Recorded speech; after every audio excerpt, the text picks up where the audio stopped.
الحمد لله والصلاة والسلام على رسول الله رب زدني علما أعوذ بالله من الشيطان الرجيم بسم الله الرحمن الرحيم الطلاق مرتان فإمساكم بمعروف أو تسريح بإحسان ولا يحل لكم أن تأخذوا مما آتيتموهن شيئا إلا أن يخافا ألا يقيما حدود الله فإن خفتم ألا يقيما حدود الله فلا جناح عليهما فيما افتدت به تلك حدود الله فلا تعتدوها ومن يتعد حدود الله فأولئك هم الظالمون.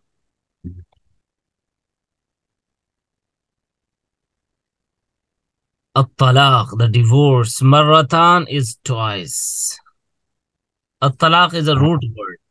And Yeah. marratan, muzakkar, this is like tasniya. And I told you, I think when we were doing the grammar classes, that Arabic language also has male or female in words. Like this is male or this is female. And in Arabic it's called muzakkar and muannas. Okay. Yeah.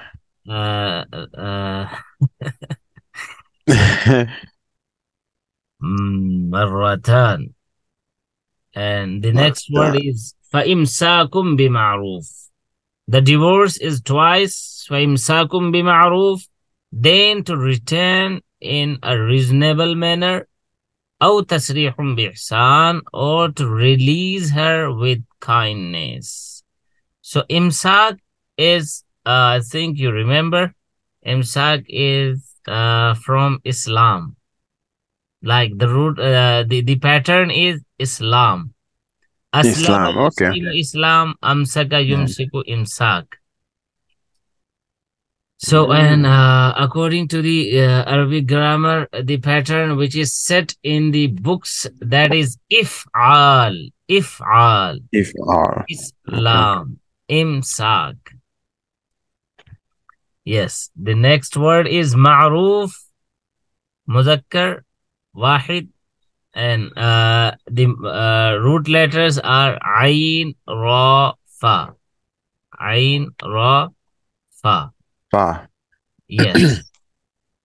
Tasrihum bi ihsan, tasrih from taf'il. You remember, I think there we just learned ta'lim.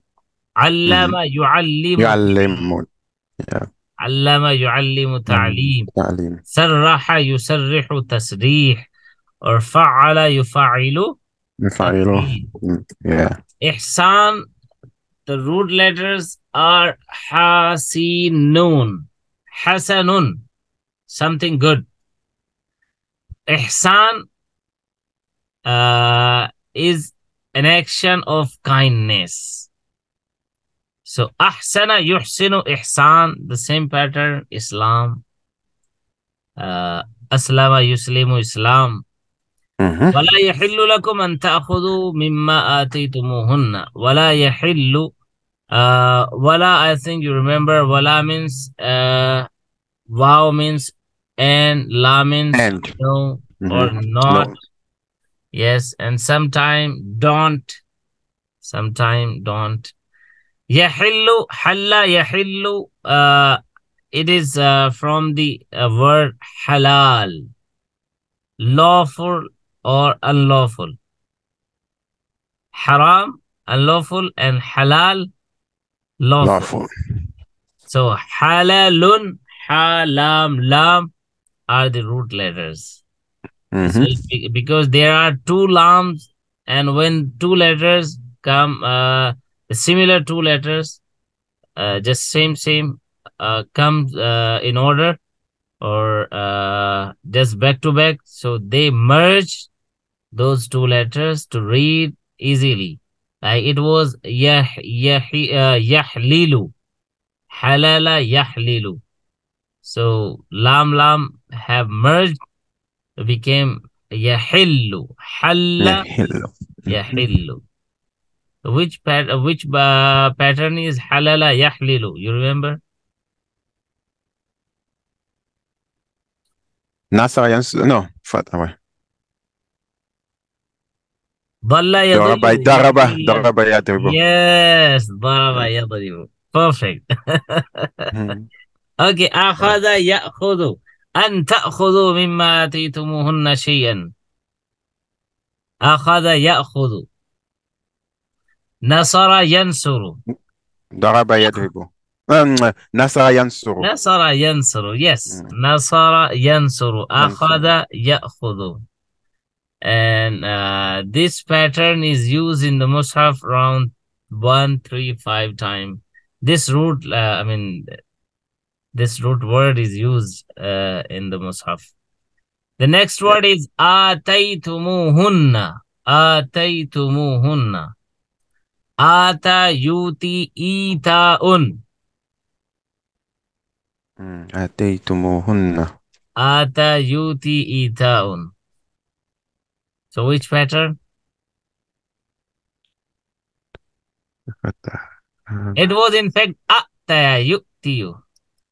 Oh, ataya yutiyu. Daraba yadribu. Daraba yadribu. Af'ala yuf'ilu. Aslama yuslimu. Yeah, it's daraba yadribu, right? Ataya yutiyu. Like ita and Islam, if'al. Aslama yuslimu. Ataya yuti. Became ata yuti. And the next word is yakhafa. So khafa yakhafu. From khafa yakhafu. Qala yakulu. Yeah. Okay.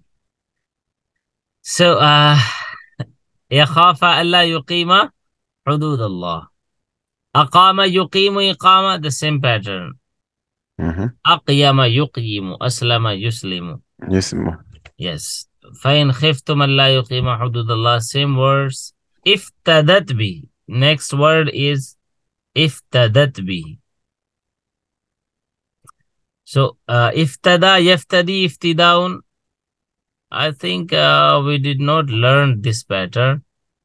We have. Iftada yaftadi. Oh, yes, we learned. Ikhtalafa, you remember? Don't do ikhtilaf. Oh, ikhtalafa, don't do ikhtilaf. Yeah, yes.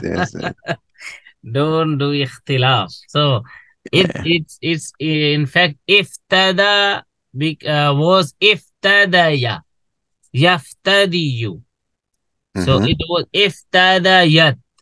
But ya has, it's dropped. It became iftadat. Iftadat. So from its it comes on pattern of ikhtalafa. Ikhtalafa. Yes. فلا تعتدوها. اعتدى يعتدي اعتداء, same pattern. اعتدى يعتدي. اختلف يختلف. يختلف. Yes. And next is تعدى يتعدى. It's tadabbara yatadabbaru. Do tadabbur and tadakkur. Remember? Yeah. Do tadabbur and tadakkur. Tadakkur. So ta'adda from the pattern of tadabbara. Okay. Zalimun. Humu zalimun. Zalama yazlimu. Zulm. So zalama yazlimu. I think got it. Daraba yadribu. Yeah. Okay, mashallah. So now let's translate. وَلَا يَحِلُّ لَكُمْ أَن تَأْخُذُوا مِمَّا آتَيْتُمُوهُنَّ شَيْئًا إِلَّا أَن يَخَافَا أَلَّا يُقِيمَا حُدُودَ اللَّهِ. And it is not lawful for you that you take back whatever you have given them. Means anything except if both fear that not they both can keep the limits of Allah. But if you fear that not they both can keep the limits of Allah, then there is no sin on both of them in what she ransoms concerning it. These are the limits of Allah, so do not transgress them. And whoever transgresses the limits of Allah, then those they are the wrongdoers. The worst, yeah. الطلاق مرتان. So, the injunctions governing talaq means divorce, and nikah means marriage appear in several verses throughout the Quran, but the verses mentioned here consist of cardinal rules of procedure in cases of divorce. To understand these, it is necessary to know the status of nikah in Sharia of Islam, in the Sharia. Marriage, divorce, and the rules governing them. One commonly known aspect of nikah marriage is that of a mutual transaction and contract similar to transactions in buying and selling and in loans and payments. The second aspect is that of sunnah and ibadah on this. There is a consensus of the whole ummah that nikah, being far above ordinary transaction and contracts, has the status of ibadah and sunnah. The act of worshipping Allah and following in the footsteps of the Prophet sallallahu alaihi wasallam. Therefore, in order that nikah be duly solemnized, there are, by the consensus of this ummah, some peculiar conditions which are not found in ordinary transactions of buying and selling. First of all, nikah cannot take place between any man and any woman.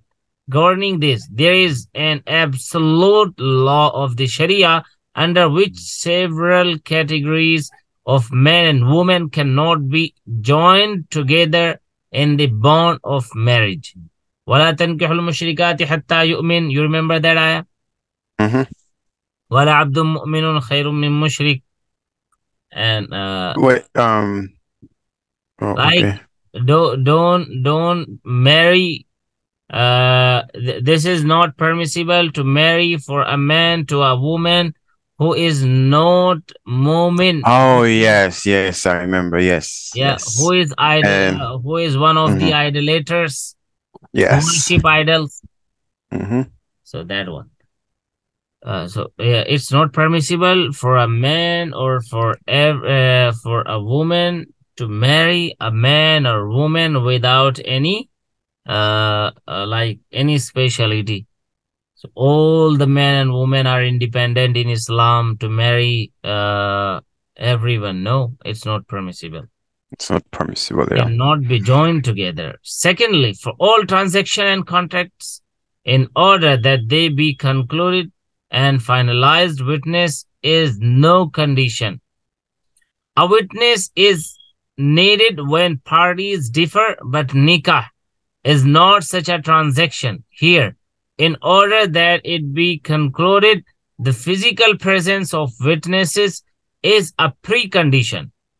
If a man and woman, the two of them mutually agree to have their marriage solemnized without witness, and even if any one of the two never differs or retreats, that marriage is, according to the Sharia, is still invalid. Unless both respond to the personal and acceptance before witness. However, the sunnah is that nikah must be solemnized with a public announcement. Similarly, there are many other conditions and rules of decorum that are either necessary or masnoon in marriage. According to Imam Abu Hanifa and several other leading Muslim jurists, the aspect of ibadah, worship, and sunnah in nikah dominates over the aspect of transaction and contract. Evidences from the Quran and Sunnah support it. After this brief familiarity with the real nature of marriage, let's understand divorce. The outcome of talaq, divorce, is to terminate the transaction and contract of nikah, marriage. Just as the Sharia of Islam, by giving nikah the status of an act of ibadah, has kept it it a level higher than common transactions and contracts, and has imposed on it several restrictions. Very similarly, the termination of this deal has not been left free, as in common transactions, where the parties may terminate the deal as and when they elect to do so, and go on to make a fresh deal with someone else. It has rather made a pointedly wise legal framework which has been described in the verses under reference. According to the drift of Islamic teachings, the transaction and contract of nikah should be for the whole lifespan. The point of departure, when it has been broken or terminated, should never be reached, because the discontinuation of this deal affects not only the parties involved, but goes on to destroy children and their children, and at times it may even cause whole families and tribes to end up with disturbed relations, which in turn badly infects the whole society. Therefore, the teachings of the Quran and Sunnah have taken all necessary steps to remove impediments that may cause the breaking of this deal. The focal drive of instructions given in the Quran and Sunnah, covering all problems and situations relating to the married couple, is that this relationship should always keep on becoming stronger and stronger, and may just never break. So should disagreements crop up, instructions were given to first try and understand each other's point of view and talk it out. And in the event of failure, ways of restraint, hard advice, and warning were identified. Should the tussle become serious and these elementary steps do not bring a solution of crisis, the parties were then expected to set up a panel for arbitration, compromising of the members of their immediate families who could help patch up the differences. The emphasis on making members of the family a sole arbitration in the verse حَكَمًا مِّنْ أَهْلِهِ وَحَكَمًا مِّنْ أَهْلِهَا means there should be a person from the man, and there should be a person from the woman. I mean, they have to set up like two judges, two people, and two muslih are needed there. So then send one arbitrator from his people and one from her is certainly very wise, since the tussle, if it escapes the immediate family circle, will only aggravate the situation and the parties may draw further apart. But there are occasions and situations when all efforts for reconciliation fail, and the parties in conflict, rather than benefit by the desired results of the nikah relationship, feel that being married together is a mutual punishment. Under such conditions, terminating this husband-wife relationship becomes in itself a way out, promising comfort and peace for parties. Therefore, the Sharia of Islam did not, as did some other religions, patiently confirm and patently confirm that the marriage relationship must remain unbreakable under all conditions. Going a step ahead, it has framed a specific law for divorce and the dissolution of marriage. The right of advice was given to men. Oh, Again, a phenomena. Allahu Akbar. So the right of divorce was given to men alone, in whom the ingredients of thought and perception and forbearance were more pronounced than in a woman. I think science also says the same. Huh? The emotions and Yeah, the that's true. negative Yeah, energy in women is in a higher level than a man. that's true. I mean, Oh, even this. by even I'm sure a lot of men will agree by experience. Yeah. There are many more, but it's like if we just balance them, so the ratio of emotions in women are more higher than men. I mean, men can control their emotions better than the woman. Mhm. I think this is a psychology chapter also. So the Sharia is not just alone. The science also agree. This free choice was not given in the hands of women, so that the disposition of being overtaken by transitory emotions, which is more pronounced in women as compared to men, may not become the cause of divorce. But now, one more thing is very important that many people don't know, and they object Islam, and even Muslims are unknown, I think, about this, and they don't Mhm. know that also Islam gives right to a woman as well, but it's Mm. different kind. But she has also. But women Yes. too were not Mhm. totally deprived of this right,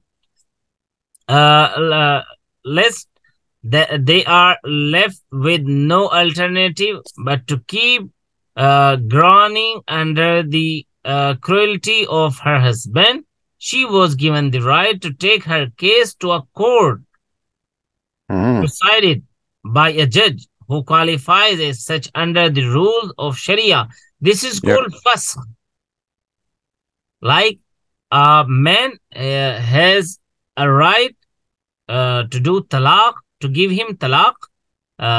He has a right to divorce a woman, and a woman also has a right to just uh, take it to the end of this marriage.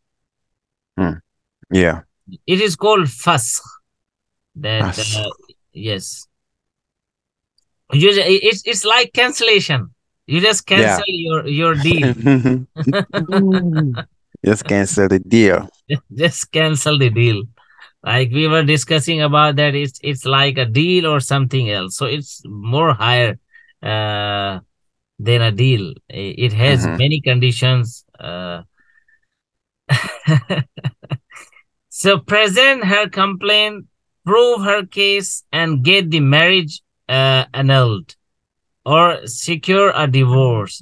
Then, as it is, Allah Almighty did entrust man with the free choice of divorce, but at the very first instance, it was declared that the use of this choice was very much detested and disapproved in the sight of Allah. It was permitted only in extreme situations of compulsion.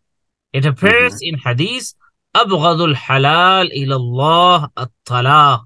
Divorce is is the most detested of lawful things with Allah. Yeah. It's not like a play or a game. You just give it and just keep going. And there are Yes. also the level, like there are also the boundaries, and you have just you have a right three times, not more than. Like in the Mhm. age of Jahiliyyah, uh they used to give it again and again and again, and still they kept.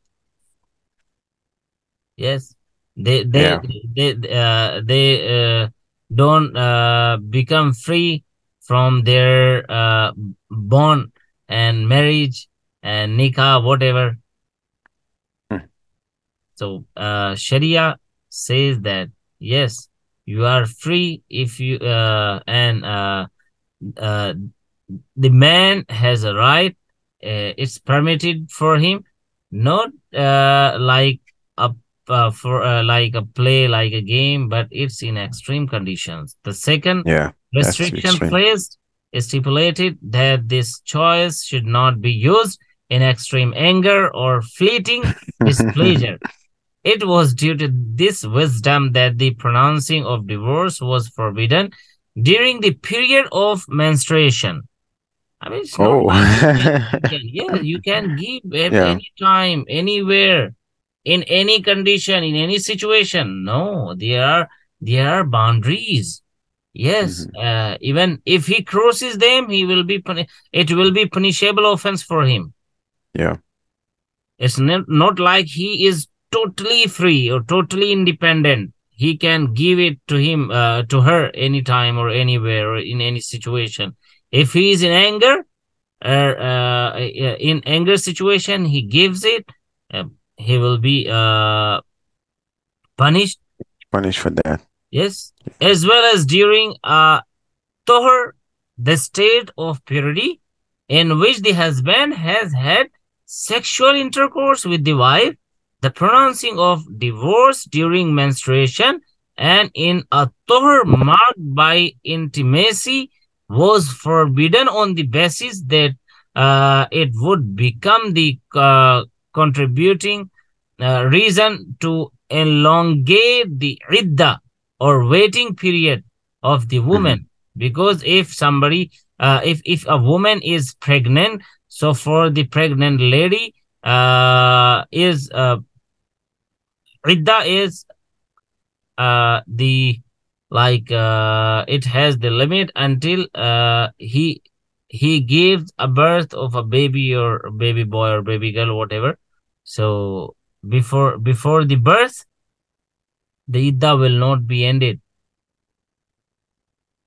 So iddah will be longer to the birth. So that's why Allah, the Sharia says that it's not good to just what is the word, to give talaq, to pronounce the divorce. This is the word, which all aggravated her pain and worry for these two situations. The Noble Quran has this to say, طَلِّقُوهُنَّ لِعِدَّتِهِنَّ. That is, divorce, if it has to be given, should be given at a time when the iddah of the woman does not become longer without any reason. If divorce became effective during menstruation, that particular menstruation will not be counted in iddah. The count of iddah will begin from the next menstruation, and in a tohar marked with intimacy, the chances of pregnancy exist, which would elongate the period of iddah up to the time of delivery, up to the time of birth, for a new coming guest.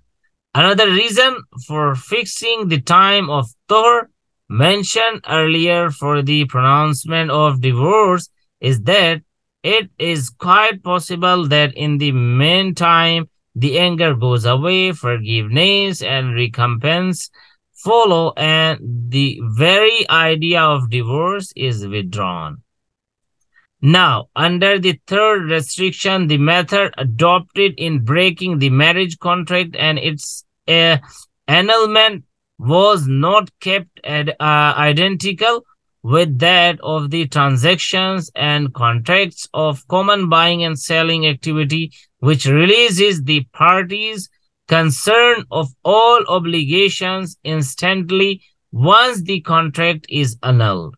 The first deal is all over, and everybody gets the option to enter into another contract with some other party. In fact, in order to sever the marriage relationship, talaq has been subjected to 3 stages.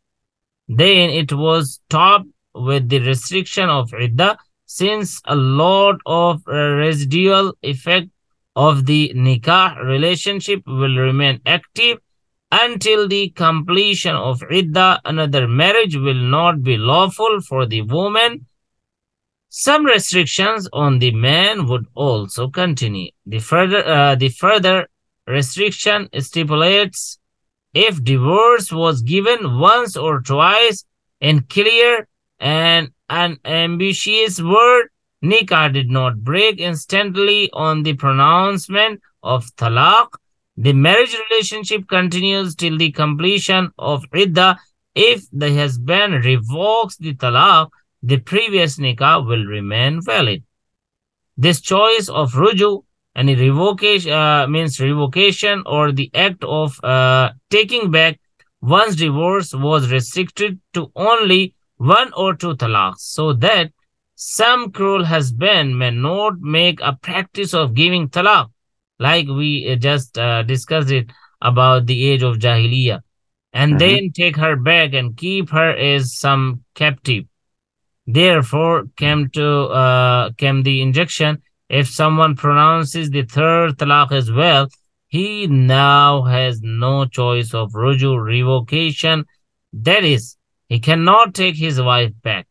In fact, if they wish to remarry after mutual agreement, their being joined together in marriage a second time is not lawful except in a peculiar manner which has been described later on.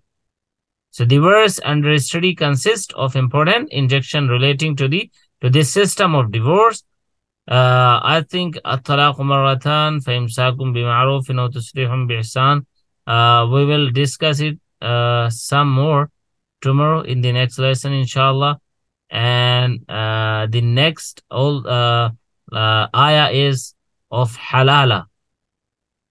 You know what Halala. is halala? No. What is halala? Is it halal? Like it's like to make to do something halal for you. We're gonna learn about it, inshallah, next in the next class tomorrow, inshallah. Inshallah. Okay. Now let's translate the verse. Right. أعوذ بالله من الشيطان الرجيم بسم الله الرحمن الرحيم. Divorce is twice. Then retain her in a reasonable manner or release her with kindness. And it's not lawful for you to take back from your wives whatever you have given them, except if both fear that they will not be able to keep the limits of Allah. But if you fear that they both will not keep the limits of Allah, then there is a sin on them if she ransom herself concerning it. These are the limits of Allah, so do not transgress them. And whoever transgresses the limit of Allah, then those are the wrongdoers. Alhamdulillah. We have learned many things about nikah and talaq today, alhamdulillah. Alhamdulillah. Talaq marratan. Okay, Brother Ahmed, so this is the ayah of halala, and it's more clear about to take yeah, I tomorrow, inshallah, I have a question about this ayah 230. I need some clarification. So 230? Yeah, the one we'll do tomorrow, inshallah. So yeah, I read it before. Inshallah, inshallah. Yeah. Yes. I need to understand it better. Yeah, to discuss about a solution, inshallah. Inshallah. Okay, brother. Take good care of yourself. Be happy and healthy. See you tomorrow, inshallah, at the same time. Or maybe some earlier. Assalamu Inshallah. alaikum wa rahmatullahi. Alaikum, salam wa rahmatullahi.